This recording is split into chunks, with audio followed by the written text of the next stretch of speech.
Yo, what's up, Serpa Squad? Tanner here. This past week I went to Aquashella in Orlando, which was an incredible time. It was my first time flying to Florida, which just so happens to be where my friend Kamp Kenan lives. He told me about a few enclosures he acquired from a zoo that he wanted to set up. All I needed were the interior dimensions of the tank, and I immediately got to work on the background. The primary material I'll use is XPS insulation foam. This stuff is pretty dense, but it's fairly light, which will make it easy to transport. I transferred Kenan's measurements to the boards and cut them down to size. Believe it or not, I found that the best tool for the job is a kitchen knife. To add more dimension, I included offcuts to create thicker areas. I applied some silicone and situated them on the main pieces.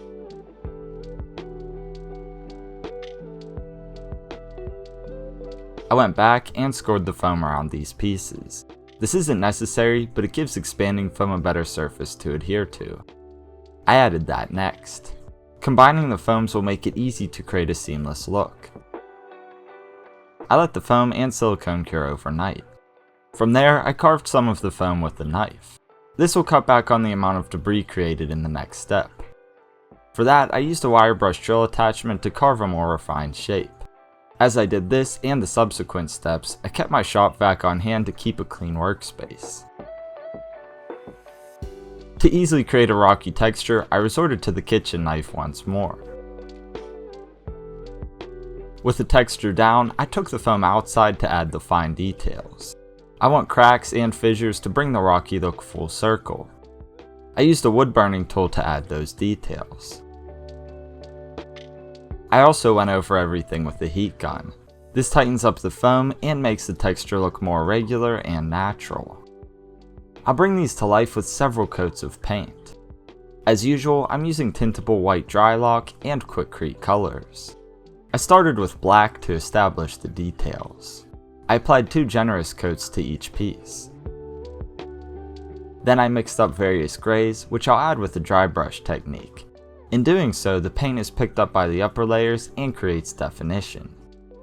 I repeated this process about 10 additional times until I got something I felt looked natural. One thing I want to mention real quick is about the enclosure's door I had to build around. To make this system work, I cut the back section so that it's composed of 2 pieces I carved to match up. Anyway, with all of that addressed, I finished off the backgrounds by giving them a thorough spray down. I only had 3 days to make these, which was quite the process. I couldn't stop there though. I wrapped each piece with paper to prevent them from being damaged. Then I cut up and taped 6 boxes around them to create this monster. Not pretty, but it did the job. Everything made it completely unscathed. Now we can get to work. The first order of business was to modify the tank. We made measurements and cut a larger hole in the top of the enclosure. This wasn't part of the initial plan, but it was a quick fix we had to do to get the backgrounds into the tank. We went on to clean the glass for better viewing. This ended up being a waste of time because we later removed it. I painted visible areas within the tank with black Drylock. I didn't want the white to show through and ruin the aesthetic. After it dried, we installed the backgrounds. I started with the back panel. I applied silicone to the foam and secured it with stainless steel bolts. After that, we put silicone on the other pieces and put them in place.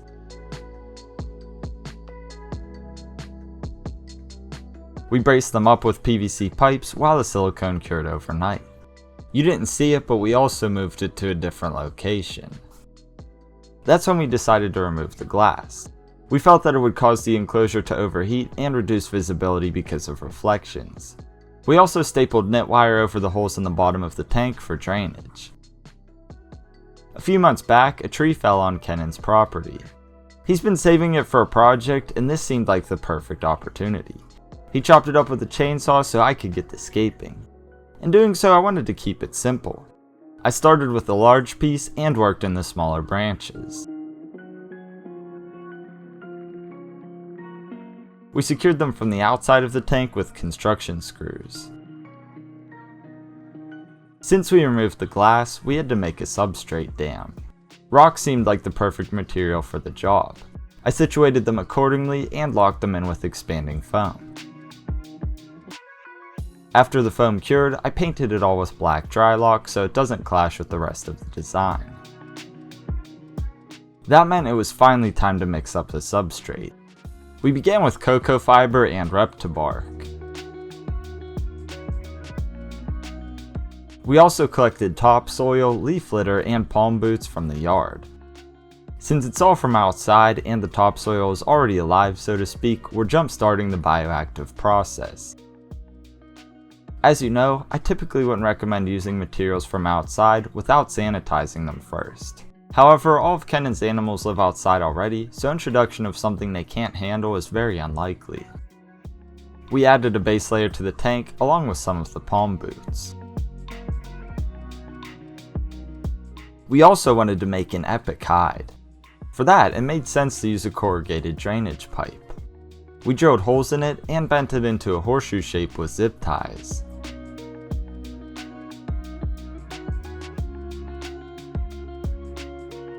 Kenan propped it up with stones while I secured it with expanding foam. We hid it with additional stones and applied more foam.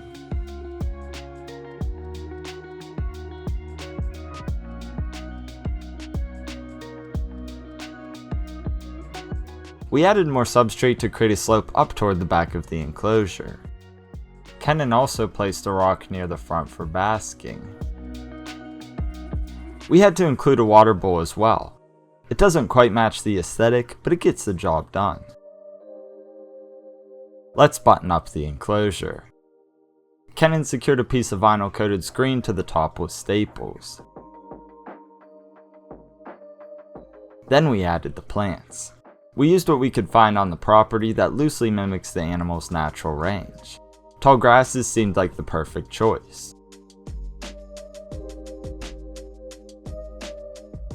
I also found various tillandsia on site which I mounted on the wood with staples.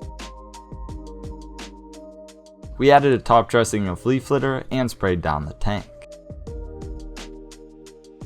Finally, we secured more screen to the front. Here's a closer look.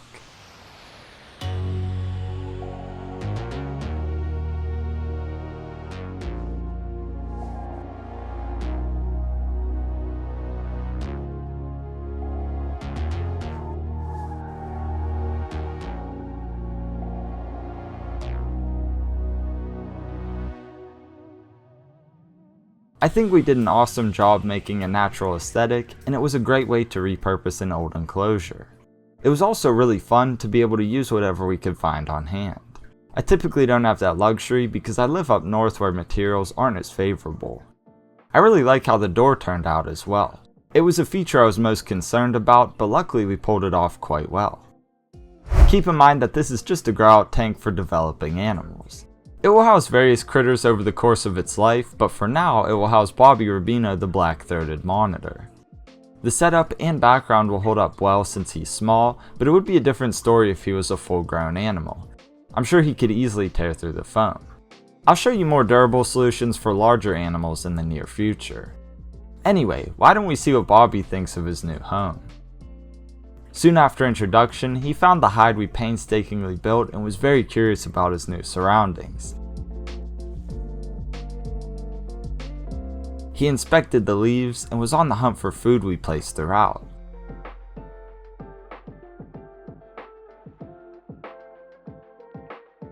Thanks to the texture on the background, he was able to explore the height of the setup with ease. He was especially intrigued by the GoPro. It's also really cool to see how well Bobby's colors match with the background. It wasn't something we planned for, but he blends right in. All in all, I'd say this was a successful operation and what I love to see. Happy animals that avidly use the environments we provide for them. I can't wait to see how it enriches Bobby's life as he grows up. I had so much fun doing a build for Kenan, and I'm glad he finally has a proper SerpaDesign. This certainly won't be the last one though. Be sure to check out Kenan's channel to learn more about his incredible animals. I'll put links in the video description. Also, a huge thanks to Fritz Aquatics for making my trip down to Florida possible. They had me down for Aquashella and made it possible for me to visit with Kenan as well. And of course a thanks to Kenan for allowing me to crash at his place and for showing me around South Florida. That's all for now though. As always, I really hope you all enjoyed the video and learned something new. Until next time, Serpa Squad, take care and peace.